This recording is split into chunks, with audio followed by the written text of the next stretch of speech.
বদনজর থেকে বাঁচার জন্য রাসূল আকরাম সাল্লাল্লাহু আলাইহি ওয়াসাল্লাম যে সমস্ত হাদিসের মধ্যে বিষয় আমরা পেয়ে থাকি এবং নবীজি বলেছেন, এর মধ্যে যথাসম্ভব শোভ বর্জন করা, যা প্রকাশিত হবার তা ভিন্ন, কিন্তু নিজে থেকে নিজের সফলতা যথাসম্ভব প্রচার কম করাই ভালো। বাচ্চা কাচ্চা অনেক সময় দেখা যায় নাদোষ নদোষ, গালগুলা ফুলা ফুলা। কিছু মানুষ আপনার এই গাল টাইনা বলে কিউটের ডিব্বা, গালটারে ধরে টিপ দেয় দিয়ে বলে আরে বাবারে বাবা একটা কিউটের ডিব্বা। এগুলো কিন্তু বদনজরের প্রাথমিক স্টেপস। আপনি কি বলবেন? একটা বাচ্চা যদি সুন্দর দেখেন তাহলে আপনি বলবেন মাশা আল্লাহ। মনে রাখবেন, মাশা আল্লাহ না বলে এরকম কিউটের ডিব্বা অথবা কিউটের বস্তা, কিউটের গাড়ি, এগুলো বলা যাবে না। 2 নম্বর, সকাল সন্ধ্যা মাসনুন যে দোয়াগুলো রয়েছে, ফজরের সালাত কিছুতেই কাজা না করা, এবং মাসনুন দোয়া এবং জিকির যেগুলো হিসনুল মুসলিম গ্রন্থের মধ্যে পাওয়া যায়, এই দোয়াগুলো করে সেই সাথে বাচ্চাটার উপরে ফুৎকার করা, যাতে করে বাচ্চার ক্ষতি না হয়।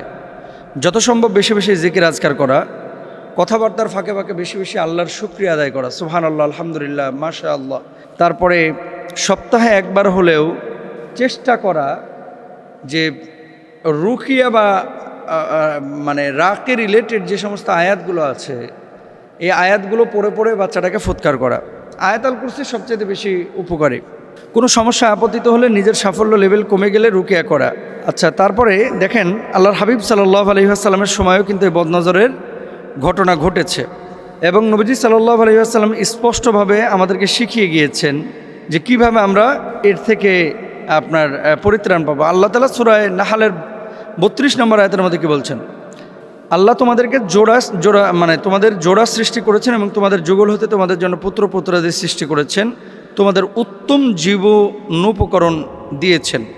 ওয়াজআলনাকুম শুউবান ওয়া কবাইলা লিতাআরাফু। অন্য জায়গায় আল্লাহ তাআলা বলছেন যে আল্লাহ তাআলা আমাদেরকে যে বানিয়েছেন একে অপরকে যাতে করে আমরা চিনতে পারি, জানতে পারি, একে অপরের সাথে যেন আমরা পরিচয় লাভ করতে পারি। হাদিসের গ্রন্থগুলোতে বাচ্চাদের নিরাপত্তার জন্য সবচেয়ে কার্যকরী যে আমলটা পেশ করা হয়েছে, সবচেয়ে কার্যকরী সে আমলটা হচ্ছে একটি দোয়া। আপনাদেরকে বলছি, ওয়াইদুকুমা বিকালিমাতিল্লাহি তাম্মাতি মিন কুল্লি শাইতানিন ওয়া হাম্মাতিন ওয়া মিন কুল্লি আইনিন লাম্মাতিন। আমি আবারও বলছি দোয়াটি, ওয়াইদুকুমা বিকালিমাতিল্লাহি তাম্মাতি মিন কুল্লি শাইতানিন ওয়া হাম্মাতিন ওয়া মিন কুল্লি আইনিন লাম্মাতিন। আমি তোমাদের উভয়কে আল্লাহর কালামের আশ্রয় রাখতে চাই এবং সব ধরনের শয়তান হতে, কষ্টদায়ক বস্তু হতে এবং সব ধরনের বদ নজর থেকে। বাচ্চাদেরকে সব সময় ফেসবুকে ছবি আপ করবেন না, বাচ্চাদেরকে শো আপ করবেন না। বাচ্চারা একটু সুন্দর হলে অনেক সময় মায়েরা কি করে, আরও এটাকে ভালো করে প্রেজেন্ট করে মার্কেটে নিয়ে যায়, তারপরে খোলা অবস্থায় রাখে, ন্যাংটা অবস্থায় বাইরে ছেড়ে দেয়।